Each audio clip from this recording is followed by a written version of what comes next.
வணக்கம் தோழர்களே. இன்னைக்கு நாம யூஜிசி நெட்ல சிலபஸ் எல்லாமே முடிச்சிட்டோம். அது சிலபஸை பத்தி அதுக்கடுத்து பார்வை நூல்கள்லாம் எல்லாமே முடிச்சிட்டோம். இன்னைக்குல இருந்து நம்ம ஃப்ரெஷ்ஷா நம்ம சிலபஸ்க்குள்ள இருக்கிற ஒவ்வொரு ஏரியாவா அதுல என்னென்ன விஷயங்கள்லாம் இருக்குன்னு பார்த்துக்கிட்டே போறோம். அப்போ இன்னைக்கு நாம என்ன பார்க்க போற தலைப்பு அப்படின்னு பார்த்தோம்னா உரையாசிரியர்கள் தான். ஏன் இந்த உரையாசிரியர்கள முதல்ல நான் இந்த கிளாஸ் எடுக்கலாம் அப்படின்னு நினைக்கிறேன் அப்படின்னா, எக்ஸாமுக்கு இன்னும் 3 மாசம் தான் இருக்கு. அப்ப எக்ஸாமுக்கு 3 மாசம் அப்படின்னு சொல்லும்போது நம்ம முக்கியமான பகுதிகள்லாம் முதல்ல கவர் பண்ணிட்டு அப்படியே கொஞ்சம் கொஞ்சமா போகலாம் அப்படின்னு நான் நினைச்சிட்டு இருக்கேன். அந்த வகையில நம்ம இன்னைக்கு உரையாசிரியர்கள் டாபிக்கை பார்க்கலாம். இப்போ நம்ம உரையாசிரியர்களை வந்து பார்க்கும்போது பாத்தீங்கன்னா உரையின் தோற்றமும் வளர்ச்சியும் இப்போ முதல்ல நம்ம இதுல நிறைய சொல்லியிருப்பாங்க. இளம்புறனார், நச்சினார்க்கினியர், சேனாவரையர், இலக்கண உரையாசிரியர்கள், இலக்கிய உரையாசிரியர்கள், பிற்கால உரையாசிரியர்கள் அப்படின்னு ஏகப்பட்ட உரையாசிரியர்களை வந்து நமக்கு சிலபஸ்ல கொடுத்துருக்குறாங்க. ஆனா நம்ம முதல்ல உரையாசிரியர்களை பத்தி படிக்கிறோம் அப்படின்னு சொன்னா முதல்ல அதனை பத்தின ஒரு அடிப்படையான எல்லா தகவலுமே நமக்கு தெரிஞ்சிருக்கணும். ஒரு வரலாற்று நோக்கிலேயோ இல்ல வளர்ச்சி நோக்கிலேயோ நம்ம வந்து பார்க்க வேண்டியது ரொம்ப ரொம்ப அவசியம். அப்படி பார்க்கும்போது இந்த காலத்துல எப்படி நூல் வந்து மதிப்பீடு செய்யறாங்களோ அதே மாதிரி நமக்கு சங்க காலத்துக்கு பிற்பட்ட காலங்கள்லயும் சரி உரை எழுதின அந்த நூலை கூட அரங்கேற்றம் செய்த ஒரு காலகட்டம்லாம் இருந்திருக்குது. சரிங்களா? உரை எப்படி நூல் அரங்கேற்றம் செய்தது போலயே உரையும் அரங்கேற்றம் செய்த சில தகவலும் நமக்கு கிடைச்சிருக்கு. இப்ப நம்ம சான்றா சொல்லணும் அப்படின்னு சொன்னா சீவக சிந்தாமணி இருக்கு இல்லைங்களா, அதை வந்து நச்சினார்க்கினியர் வந்து 2 முறை வந்து உரை எழுதியிருப்பாரு. முதல் உரையை வந்து அதை வந்து மறுத்திருக்கிறாங்க.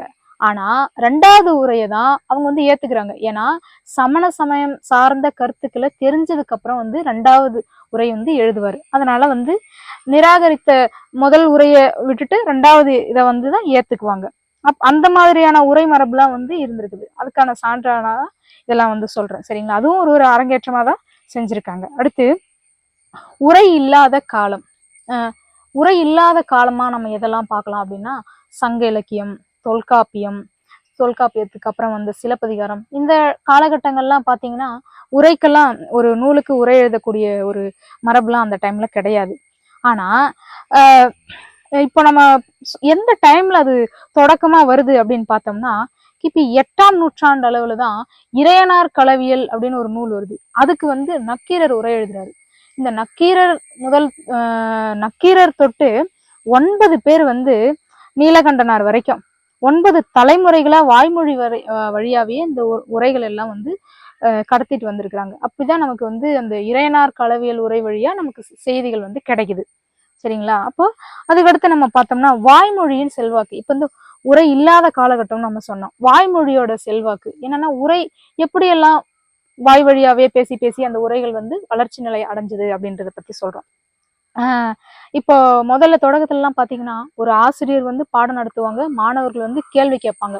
இந்த மாதிரி மாணவர்கள் வந்து ஐயங்களை எழுப்புறதுக்காகவும் ஆசிரியர்கள் பதில் சொல்ற மாதிரியும் தான் முதல்ல இருந்தது. அதுதான் உரையாவே பார்க்கப்பட்டது. அப்படிதான் இருந்தது. சரிங்களா? அதுக்கு அடுத்து கொஞ்சம் கொஞ்சம் போக போக போக நம்ம இந்த வாய்மொழி வரக்கூடிய அந்த உரையோட மரபு சொன்னோம் பாத்தீங்களா, இதெல்லாம் நீங்க யாருகிட்ட எல்லாம் யாரோட உரைகள்ல எல்லாம் இருக்குது அப்படின்னு நீங்க பாத்தீங்க அப்படின்னா இறையனார் அகப்பொருள் உரை அதுல இருக்குது. அடுத்து சேனாவரையர் வந்து தொல்காப்பியத்துக்கு சொல்லதிகாரத்துக்கு உரை எழுதியிருக்கிறார். அவரோட உரைகள்ல கூட இந்த மாதிரியான உரைநடை அவங்களோட ஸ்டைல் இதுல இருந்திருக்குது. அதனாலதான் சொன்னேன். இப்ப அவங்களோட உரைகள் வழியாதான் இதெல்லாம் நான் வந்து தெரிஞ்சுக்க முடிஞ்சது. அடுத்து பேராசிரியர் வந்து திருக்கோவைக்கு எழுதிய உரையில இந்த மாதிரியான ஒரு போக்குதான் இருக்குது. அடுத்து காளிங்கர் திருக்குறளுக்கு எழுதிய உரையிலையும் இந்த மாதிரியான ஒரு போக்கு நம்மளால பார்க்க முடியும். இதெல்லாம் பாத்தீங்கன்னா ஒரு வினா விடை கேள்வி கேட்கிற மாதிரியும் பதில் சொல்ற மாதிரியும் தான் உரையோட அந்த போக்கு வந்து போயிருக்குது. அடுத்து உரையின் வளர்ச்சி நிலைகள். சரிங்களா? இப்போ உரையோட வளர்ச்சி நிலை எப்படி இருக்கு அப்படின்னா ஒரு உரை எழுத போறவங்க எடுத்த எடுப்புலயே வந்து ஒரு விளக்கமான உரையோ விரிவான உரையோலாம் வந்து சொல்லல. எப்படி இருந்துச்சு அப்படின்னா முதல்ல ஒரு செய்யுளுக்கு அருஞ்சொற்களுக்கு பொருள் தரக்கூடிய விதத்துலதான் இருந்திருக்குது. சரிங்களா? அருஞ்சொற்களுக்கு பொருள் அந்த மாதிரியான ஒரு நிலை இருந்தது. நம்ம அதெல்லாம் பார்க்க முடியும்.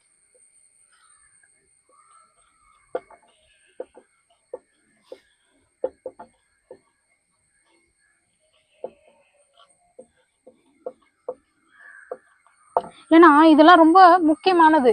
இப்ப நம்ம உரைநடையோட வளர்ச்சியை பார்க்கும்போது எப்படிலாம் தொடக்கத்துல இருந்தது, அதுக்கப்புறம் எப்படி மாறி இருக்குது, இந்த மாதிரியான ஒரு கேள்விதான் வந்து நமக்கு வந்து பேசிக்காவே வருது. சரிங்களா? அப்ப அப்படி பார்க்கும்போது சொற்களை வந்து கொண்டு கூட்டி முடிக்கக்கூடிய ஒரு நிலை அதுக்கடுத்து மாறுது. சொற்களை வந்து கொண்டு கூட்டி சுட்டி, அதாவது அங்கங்க இருக்கிற சொற்களை ஒன்றிணைத்து அதுக்கப்புறம் உரையோட வளர்ச்சி நிலையை வந்து வளர்க்குறாங்க. சரிங்களா? அதுக்கப்புறம் குறிப்பு தர மாதிரி இப்ப நம்ம நற்றிணை அப்படின்னு எடுத்துக்கிட்டோம்னா, நற்றிணை வந்து ஒரு சங்க இலக்கிய நூல், அது வந்து ஒரு அகம் சார்ந்த நூல், அதுல இத்தனை புலவர்கள் எழுதியிருக்கிறாங்க, அரசர்கள் இருக்கிறாங்க அப்படின்லாம் நம்ம சொல்றோம்ல ஒரு குறிப்பா. அந்த மாதிரி குறிப்பு தந்த ஒரு உரையா வந்தது. அதுக்கப்புறம் நம்ம பார்த்தோம் அப்படின்னா, இப்ப 10 புறநானூறு, அகநானூறு, ஐங்குறுநூறு, இந்த சங்க இலக்கிய நூல்கள் எல்லாம் நீங்க பாத்தீங்கன்னா பழைய உரைகளை எடுத்து பாத்தீங்கன்னா இதெல்லாம் குறிப்பு உரையாவே தான் இருந்திருக்குது. பிற்கால காலகட்டத்துலதான் அது வந்து வளர்ச்சி நிலை வந்து அதிகமா இருந்திருக்குது. பரிபாடலுக்கு பரிமேலழகர் எழுதிய உரையிலும் மிகுதியான விளக்கங்கள் இல்லை. அப்ப என்னன்னா அதிகமா விளக்கம் இல்லை, ஒரு குறிப்பாதான் அந்த டைம்ல எல்லாம் இருந்திருக்குது. அடுத்து நம்ம பாக்குறோம் அப்படின்னா, இது காலம் செல்ல செல்ல செல்ல குறிப்புரைய முதல்ல அறிஞ்சொற்களுக்கு பொருள் தெரிஞ்சுக்கிறாங்க, அடுத்து ஒரு குறிப்புரை தெரிஞ்சுக்கிறாங்க, குறிப்புரைக்கு அடுத்து என்ன தெரிஞ்சுக்கிறாங்க அப்படின்னா கொஞ்சம் கொஞ்சமா விரிவடையுது, விளக்கம் தர ஆரம்பிக்கிறாங்க. அப்படிதான் ஒரு உரைநடையோட வளர்ச்சி வந்து வந்திருக்குது. சரிங்களா? இப்போ நம்ம இதுக்கு எடுத்துக்காட்டா நம்ம எதெல்லாம் சொல்லலாம் அப்படின்னு சொன்னா, திருவாய்மொழிக்கு முதல்ல 6000 படி தோன்றியது, அதுக்கடுத்து 24,000 படி, 9,000 படி, 36,000 படி அப்படின்லாம் ஒரு வளர்ச்சி நிலையை சொல்லுவாங்க பாத்தீங்களா? நம்மாழ்வார் செய்த அந்த திருவாய்மொழிக்கு அதெல்லாம் பாத்தீங்கன்னா ஒரு விளக்க உரை. இதெல்லாம் ஒரு தொடக்க காலகட்டம். சரிங்களா? அதுக்கடுத்து இப்ப நம்ம சொன்னோம் முதல்ல வந்து உரை இல்லாத காலகட்டம், அப்புறம் வாய்மொழியா வந்த காலகட்டம், அதுக்கடுத்து வந்து அறிஞ்சொற்களுக்கு பொருள் சொல்ற மாதிரி இருந்தது, குறிப்பு உரையா இருந்தது, விளக்க உரையா இருந்தது அப்படின்னு. இப்போ இந்த ஒரு வளர்ச்சி நிலை வந்ததுக்கு அப்புறம் உரைக்கு உரை எழுதக்கூடிய ஒரு சூழல் உருவாகுது. எப்படின்னா, மூல நூலுக்கு உரை எழுதியதை போலவே உரை எழுத வேண்டிய நிலை ஏற்பட்டதை உரைகளின் வரலாறு நமக்கு அறிவிக்கின்றது.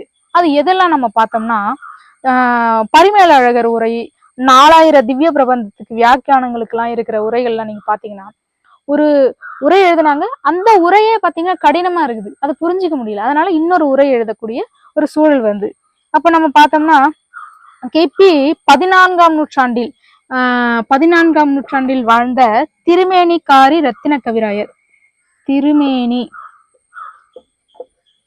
காரி ரத்தின கவிராயர்,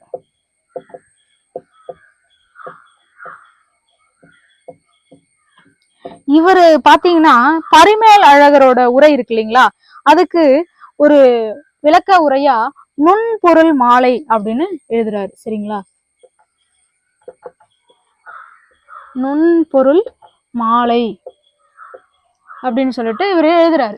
இதுதான் வந்து உரைக்கு உரை எழுதக்கூடிய முதல் நூலா வந்து பார்க்கப்படுது. அது ஏற்கனவே யூஜிசி நெட்ல எல்லாம் இந்த மாதிரியான கேள்விகள் எல்லாம் கேட்டிருக்காங்க. அதனால அந்த அடிப்படையில எப்படி தேர்வு நோக்கத்துல எந்த மாதிரியான கேள்விகள் வந்து நமக்கு அமையுது அப்படிங்கிற ஒரு அடிப்படையில தான் நான் வந்து உங்களுக்கு குறிப்பு வந்து தர்றதுக்காக நிறைய தகவலை சேகரிச்சு வச்சிருக்கேன்.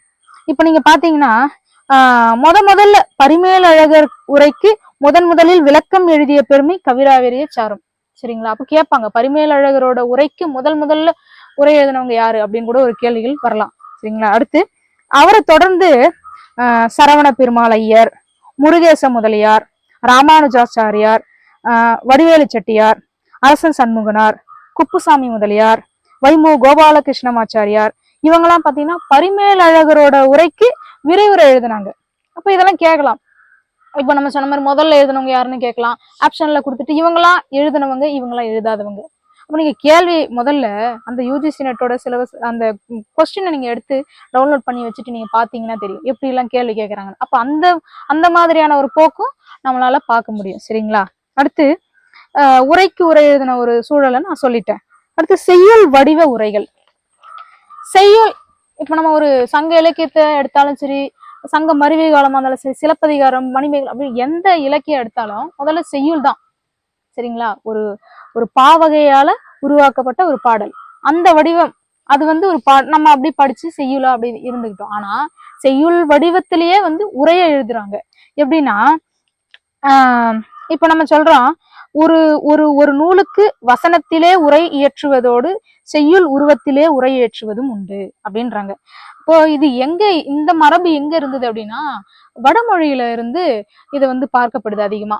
நம்ம தமிழ் மொழியில வந்து அதுக்கப்புறம் தான் வருது. வடமொழியில தான் இந்த மாதிரி செய்யுள்லயே உரை எழுதக்கூடிய ஒரு மரபு இருந்துச்சு அப்படின்றாங்க. தமிழ் நூல்களிலும் வந்து பாத்தீங்கன்னா சிவஞான போதத்திற்கு உரிய உதாரண வெண்பாக்களும் சித்தியார் முதலியனும் செய்யுள் நிலையிலேயே உரை இருந்திருக்குது அப்படின்றதுக்கான சான்றுகள்லாம் நமக்கு கிடைச்சிருக்கு. அடுத்து செய்யுள் வடிவில் உரை எழுதும் வழக்கம் 20ஆம் நூற்றாண்டிலும் காணப்படுகிறது. இப்போ வரைக்குமே நம்ம பாரதிதாசன் எல்லாம் இருக்கிறாருங்க இல்லையா, அவரு பாரதியார் இவங்கெல்லாம் கூட இந்த செய்யுள் வடிவில வந்து உரை எழுதக்கூடிய ஒரு மரபை வந்து பார்க்கலாம். அடுத்து கண்ணதாசன் வந்து இந்த முத்தொள்ளாயிர வெண்பாக்கள்லாம் எழுதியிருப்பாரு. அதெல்லாம் பாத்தீங்கன்னா இந்த ஒரு அகவல் வெண்பாவில வச்சுதான் அவர் விளக்க உரையை வந்து எழுதியிருக்கிறாரு. சரிங்களா, இதுல வந்து ஒரு செய்யுள் வடிவத்துல இருக்கக்கூடிய உரை மரபுகள் எப்படி இருந்தது அப்படின்னு பார்த்துட்டோம். அடுத்து நூலாசிரியரே எழுதிய உரைகள். அதாவது புலவர் ஒருவரது நூலுக்கு அவருக்கு பின் வந்தோர் உரை எழுதியதற்கு மாறாக நூல் இயற்றிய புலவரே உரை எழுதும் வழக்கம் ஏற்பட்டது. ஏன் அப்படி இது ஒரு நூலாசிரியரே வந்து ஒரு நூலுக்கு உரை எழுதக்கூடிய நிலை வருது அப்படின்னா புரிய மாட்டேங்குது. இப்ப நாம ஒரு விஷயம் எழுதுறோம், அதுக்கு இன்னொருத்தவங்க உரை எழுதும்போது அவங்க கருத்தும் நம்ம கருத்தும் வந்து ஒன்றுபடல, வேறுபடுது.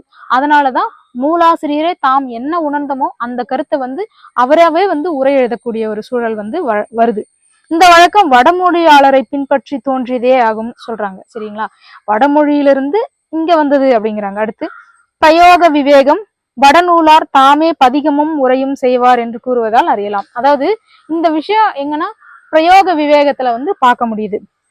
அடுத்து நம்ம இதுல பாத்தீங்கன்னா ஒரு நூலாசிரியரே ஒரு நூலுக்கு உரை எழுதக்கூடிய ஒரு மரபு இருக்கு இல்லைங்களா, இதை தோற்றுவித்தவர் யாரு அப்படின்னா புறப்பொருள் வெண்பாமலை இயற்றிய ஐயனார் இதனார் அப்படிங்கிறவர் தான் முதல்ல அவரே அவரோட நூலுக்கு அவராவே உரை எழுதுறாரு.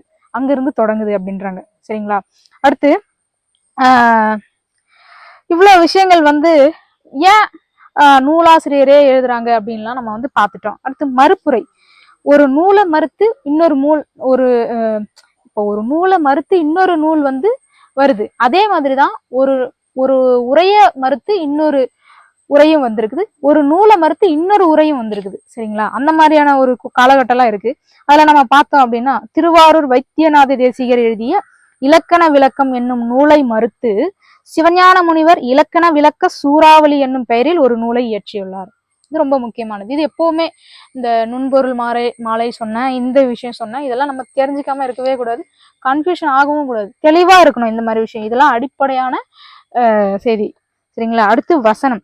கிபி 19ஆம் நூற்றாண்டின் தொடக்கத்தில் செய்யுள் வடிவில் உள்ள புராண இதிகாச கதைகளை வசன நடையில் உரை எழுதும் முயற்சி நடைபெற்றது. அப்போ எல்லா விதத்திலயுமே வந்து உரை வளர்ச்சி அப்படிங்கிறத வந்து முயற்சி செஞ்சிருக்கிறாங்க. அடுத்து உரை எழுதா கொள்கை.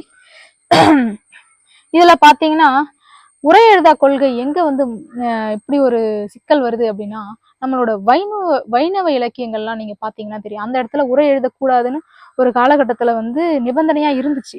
ஆனா எழுதக்கூடாது அப்படின்னு பல ஆண்டுகளாவே அதை வச்சிருந்தாங்க. ஆனா அது எப்ப மாறுது அப்படின்னா ராமானுஜர் காலத்துல ஆழ்வார்கள் அருளி பக்தி பாடல்களுக்கு உரை காணும் முயற்சி தோன்றியது. அவர் வந்ததுக்கு அப்புறம் இல்ல நம்ம உரை எழுதலாம் அப்படிங்கிற ஒரு சூழல் உருவாகுது. என்னன்னா இப்போ அந்த எப்படி எழுதலாம், இப்போ இவங்க வந்து உரையெல்லாம் எழுதக்கூடாதுன்னு சொல்லிட்டாங்க, ஆனா எப்படி எழுதலான்றதுக்கு அவங்க ஒரு சில விதிமுறைகளை வச்சிருக்கிறாங்க. அது என்னன்னா கால், கொம்பு, சுழி. இப்ப நம்ம சொல்றோம்ல தொணக்காலு இது போடுறோம்,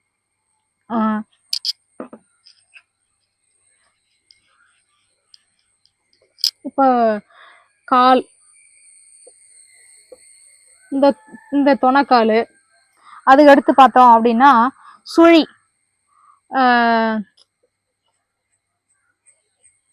இந்த மாதிரி வருது இல்லையா, இப்ப இந்த மாதிரி சுழி, கொம்பு, இது மாதிரிலாம் இல்லாம ஒற்று இல்லாம அவங்க எழுதணும் அப்படின்ற ஒரு உரைமரபை அவங்க கொண்டு வந்தாங்க. சரிங்களா, இதெல்லாம் ரொம்ப முக்கியமானது. எந்த டைம்ல இதெல்லாம் வந்து பயன்படுத்தக்கூடாது, எந்த காலகட்டத்துல வந்து இதெல்லாம் பயன்படுத்தலாம் அப்படிங்கிற மாதிரி கேள்விகள் நமக்கு அடிப்படையா வரலாம்.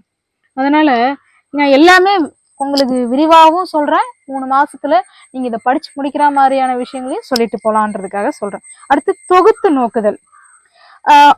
ஒரு நூலுக்கு காலந்தோறும் தோன்றியுள்ள உரைகளை எல்லாம் தொகுத்து நோக்க வேண்டும் என்ற ஆர்வம் இந்நூற்றாண்டில் அறிஞரிடையே ஏற்பட்டுள்ளது. தொகுத்து கொடுக்க ஆரம்பிச்சிட்டாங்க. அதுக்கப்புறம் இப்போ நம்ம எந்தெந்த நூல்லாம் எடுத்துக்காட்டுக்கு சொல்லலாம் அப்படின்னா, திருக்குறள் உரை கொத்து, திருக்குறள் உரை வளம், திருக்குறள் உரை வேற்றுமை, இதெல்லாம் வந்து உரைய வந்து தொகுக்க ஆரம்பிச்சிட்டாங்க. இந்த மாதிரியான ஒரு சூழலும் வந்துருச்சு. எப்படி ஒரு நூலை எப்படி தொகுத்து கொடுக்குறாங்களோ அந்த உரையை தொகுக்கக்கூடிய ஒரு மரபும் வந்துருச்சு. அடுத்து தெளிவுரைகள். எல்லா காலகட்டத்திலயுமே மொழி வந்து மாற்றம் அடையும். ஒரு சில இடங்கள்ல பேச்சு வழக்கா இருந்தாலும் சரி, எழுத்து வழக்கா இருந்தாலும் சரி, ஸ்டைல் அது மாறிக்கிட்டு கொஞ்சம் கொஞ்சம் மாறும். அந்த மாதிரி நம்ம பார்க்கும்போது தெளிவுரைகள்ல இப்ப இருக்கிற காலகட்டத்துல முதல்ல இருக்கிற இப்ப நம்ம கைலாசபதியோட தமிழில் வீரநிலை கவிதைகள்னு ஒரு புத்தகம் இருக்குது. இப்ப இருக்கிறவங்கள படிச்சா அது புரியாது. அப்ப அந்த புத்தகத்துக்கு ஒரு எளிய ஒரு நடை வேணும்ன்ற மாதிரி இருக்குது இல்லையா? அப்ப என்னன்னா அந்த மாதிரி யாரு இதுக்கு தொடக்கம் செஞ்சு வச்சாருன்னா மூவாதான் தெளிவுரை எழுதுறாரு திருக்குறளுக்கு. அப்ப தெளிவுரை எழுத ஆரம்பிச்சதுக்கு அப்புறம் எல்லாரும் அப்போ எளிய உரைகள்ல எல்லாருமே தொடங்க ஆரம்பிச்சுட்டாங்க. சரிங்களா? இப்ப இவ்வளவு விஷயங்கள் வந்து இருக்கு. இப்போ இவ்வளவு விஷயம் சொல்லிட்டேன். உரையாசிரியர்கள் கையாண்ட நடை வகைகள் இதெல்லாம் ரொம்ப முக்கியமானது. அடிப்படையான இப்ப இளம்பூரணார் யார் எதுக்கெல்லாம் உரை எழுதினாரு, சேனாவரையர் எதுக்கெல்லாம் உரை அப்படின்ற கேள்வி எல்லாம் முடிஞ்சிச்சு. இப்ப அந்த மாதிரி எல்லாம் கேட்கறது இல்லை. நான் உங்களுக்கு எப்பவுமே இன்னும் கொஞ்சம் ஆழமா இனிமே எப்படி கேட்பாங்க அப்படின்ற மாதிரியான நோக்கத்துலதான் இந்த காணொலியை உங்களுக்கு வந்து போடுறோம். ஏன்னா இப்ப பாத்தீங்கன்னா உரையாசிரியர்கள் கையாண்ட நடைவகைகள். இப்ப இளம்பூரணாரோட உரை எப்படி இருக்குது அப்படின்னு சொல்றாங்கன்னா, ஆழமான தெளிந்த நீரோடை போன்றது தமிழ் மரபு தழுவிய எழுதிய உரையாகும் அப்படின்னு சொல்றாங்க. அதாவது ஆழமா இப்ப நம்ம எப்படி ஒரு ஆத்துல தண்ணி போகுதுன்னா அது எப்படி தெளிந்த ஒரு நீரா போகுது, அதை பார்க்கும்போது கண்ணாடியை பாக்குற அந்த மாதிரி அவரோட உரைநடை வந்து ரொம்ப சிறப்பாகவும் அப்படியே ஒழுகிட்டு போற மாதிரி இருக்கு அப்படின்னு சொல்றாங்க. அடுத்து பேராசிரியர் இளம்பூரணர் காட்டிய வழியை பின்பற்றி தமிழ் மரபு தழுவி பொருளதிகாரத்தின் இறுதி 4 இயல்களுக்கு உரை வகுத்துள்ளார். என்னன்னா பேராசிரியரோட உரை வந்து இளம்பூரணார் காட்டிய வழியை பின்பற்றி தான் அவர் 4 இயல்களுக்கு வந்து அந்த வழியை ஃபாலோ பண்றாருன்னு சொல்றாங்க. தழுவுறது கிடையாது. அடுத்து பேராசிரியர் காலத்திற்கு பிறகு சேனாவரையர் காலத்திலேயே தமிழ் உரைநடை பிரிதொரு புதிய வளர்ச்சியுற்றதை காணலாம். இப்போ நம்ம சேனாவரையரை பத்தி இங்க சொல்லியிருக்கிறாங்க. இவரோட உரை எப்படி இருக்கு அப்படின்னா, தருக்க முறைப்படி பிறர் மதம் மறுத்து தம் மதம் நிறுவுவதற்கு ஏற்ற கருவியாக தமிழ்நடை அவர் காலத்தில் வடிவு கொண்டு அமைய தொடங்கிற்று. தருக்க நடையில வடமொழியை பயன்படுத்தி தான் ஒரு சேனாவரையர் வந்து தன்னோட உரையை வந்து எழுத. அடுத்து நம்ம பாக்குறோம்னா இப்ப சேனாவரையரோட உரைகள்லாம் பார்க்கும்போது அவர் தான் முதல்ல வடமொழி மரபை தழுவி உரை எழுதின ஒரு உரையாசிரியரா வந்து பார்க்கப்படுது. அடுத்து பரிமேலழகரோட அழகரோட உரையை எப்படி பாக்குறாங்க அப்படின்னா, அவரோட உரை வந்து செறிவுக்கும் தெளிவுக்கும் பெயர் பெற்றதா வந்து விளங்கி இருக்குது.